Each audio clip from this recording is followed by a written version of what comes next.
Magandang gabi mga kapatid sa Panginoon.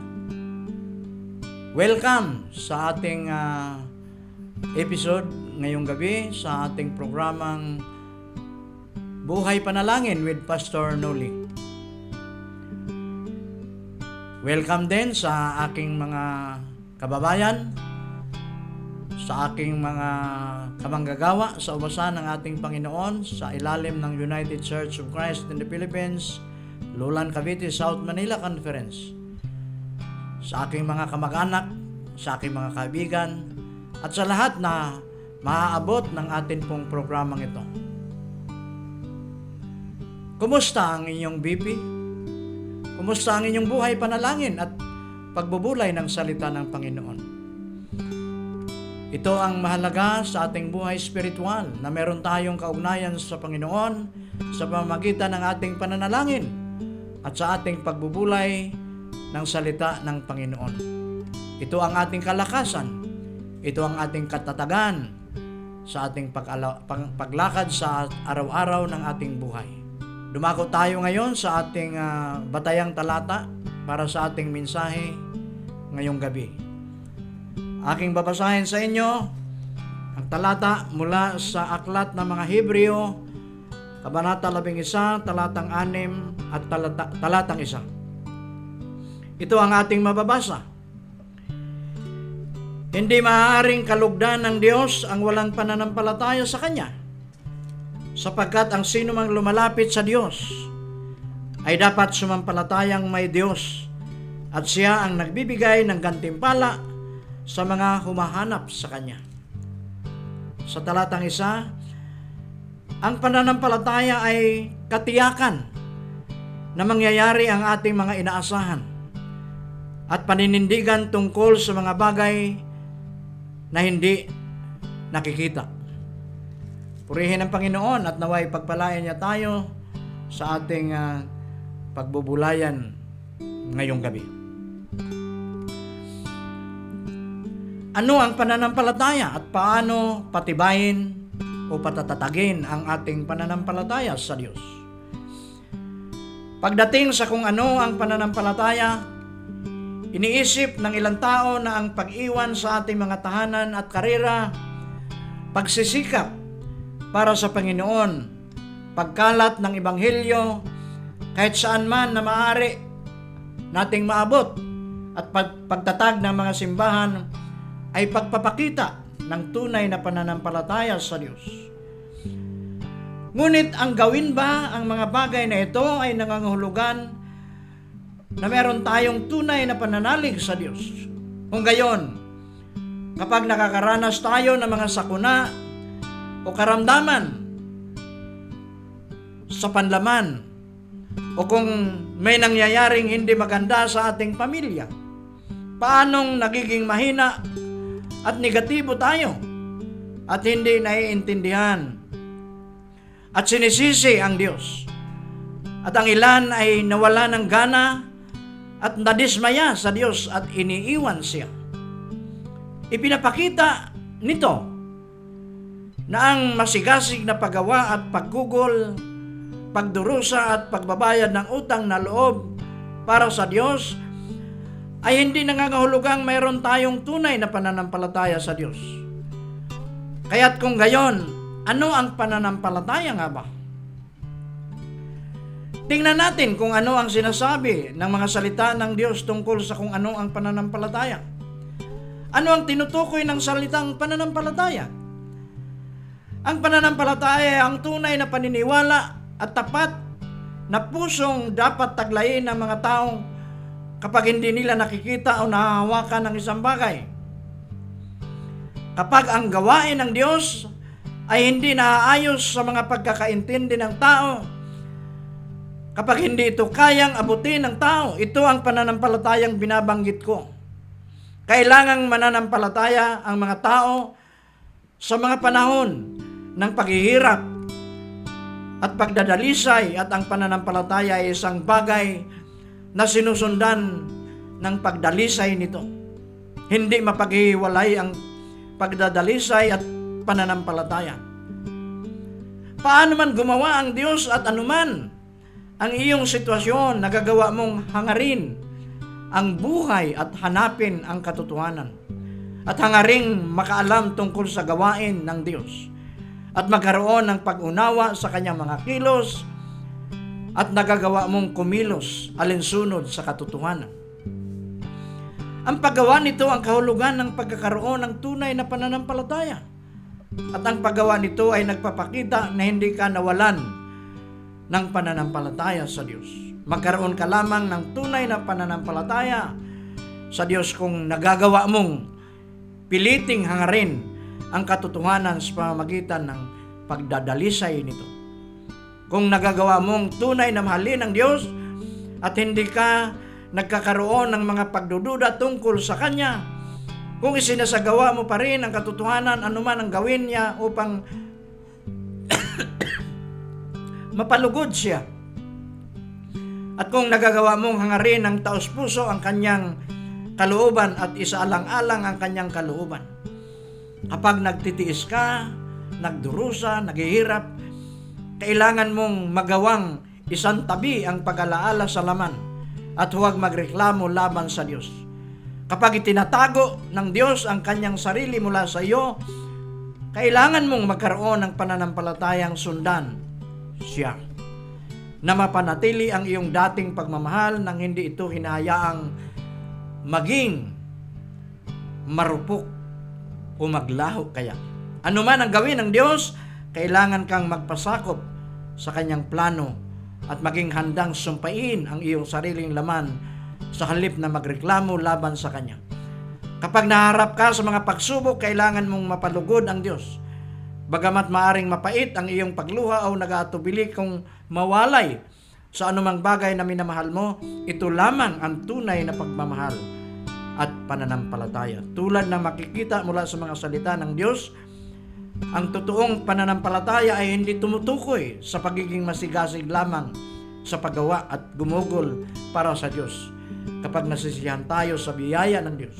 Sa halip ito ay tumutukoy sa hindi magagawang magreklamo sa Diyos, ngunit upang tumayo sa posisyon ng isang nilikha na nilalang. Hanapin ang katotohanan na may masunuring puso, makamit ang pag-unawa sa kalooban ng Diyos, talikuran ng laman, manatiling tapat sa Diyos at masayang iiwan ang ating pansariling interes upang magsanay ng katotohanan at masiyahan ang bawat makakasalamuha natin. Kaya ating pakatandaan mga kapatid sa ating tekstong binasa,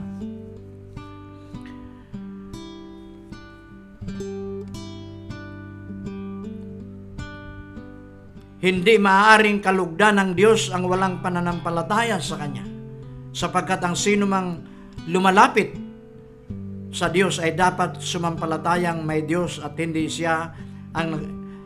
siya ang nagbibigay ng gantimpala sa mga humahanap sa Kanya. Without faith, we cannot please God. Purihin ang Diyos.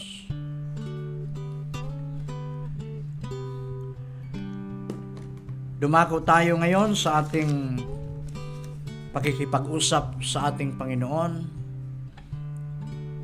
Tayo ay manalangin. At sa episode na ito ay meron tayong dalawang kapatid na nangangailangan ng habag ng Diyos sa kanilang kalagayan na may karamdaman. Ang ating kapatid na Monica Andalion, manggagawa sa ubasan ng ating Panginoon sa ilalim ng Lowland Cavite South Manila Conference. Ang aking pamangkin na si Captain Antonio Duran, gayon din nasa banig ng karamdaman. Patuloy din nating pasalamatan ang pagbabago na ating sitwasyon ngayon na gumaganda na at nawa patuloy na ito na bumalik sa dati nating kalagayan dahil bumababa na ang mga kaso ng COVID-19.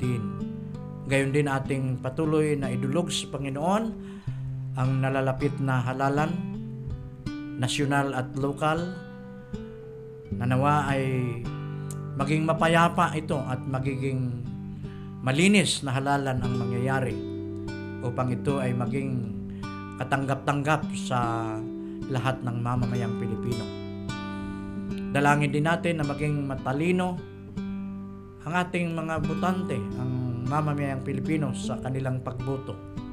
Gabayan sila ng banal na Espiritu upang ang kanilang mga ibubuto na magiging leader sa ating bansa ay sila yung maglilingkod sa diwa ng pananampalataya sa Diyos, maglilingkod para sa kapakanan ng bayan, para sa kapakanan ng karamihan, at hindi sila maglilingkod para sa sarili, para sa ilan, at para sa mga interest ng mayayaman at malalakas, makapangyarihan. Tayong lahat ay yumuko at tayo ay manalangin. Purihin ka, Panginoon, sa araw na ito na kami na iyong mga anak ay makalapit, makatawag sa iyong dakilang pangalan. At ikaw, O Diyos, ay amin pong mapasalamatan sa lahat ng kabutihan mo na aming naranasan sa araw-araw.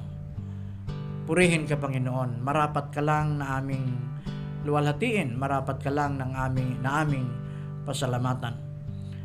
Sa sandaling ito, Panginoon, kami ay dumudulog sa inyo sa diwa ng aming pananampalataya na ikaw ang Diyos na nagpapatupad sa anumang mga inaasahan namin at sa pangyayari sa mga bagay na kahit na hindi namin nakikita.